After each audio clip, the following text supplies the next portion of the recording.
அவன் 21 தலைமுறையில புண்ணியம் பண்ணி இருக்கணும். அவனால மட்டும்தான் செய்ய முடியும். நல்லா புரிஞ்சுக்க. சிவன் கோயில் யாரு கட்டினா? முன்னோர்கள் யாரு கட்டினா? ராஜாக்கள் தான் சிவாலயம் கட்ட முடியும். ஞாபகம் வச்சுக்க.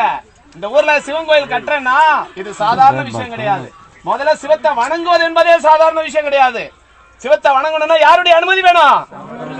அவனருளாலே என் வாக்கு இல்ல, மாணிக்க வாசக பெருமானுடைய வாக்கு. ஈசனை வணங்க வேண்டும் என்று சொன்னாலே ஈசனுடைய அனுமதி வேணும். ஈசனுக்கு ஆலயம் கட்டணும்னா என்ன வேணும்? ஈசனுடைய நேரடி பார்வை உள்ள மனிதர்களால் மட்டுமே, ஈசனுடைய நேரடி பார்வை உள்ள கிராமத்தால் மட்டுமே சிவாலய திருப்பணி செய்ய முடியும். இந்த இடத்துல சாமி இருந்தாரு, எத்தனை பேர் முயற்சி பண்ணிருப்பாங்க, நடக்காது. ஏன் தெரியுமா? இந்த தேதியை யார் முடிவு பண்றா? ஞாபகம் வச்சுக்க. இதெல்லாம் சின்ன விஷயம் கிடையாது.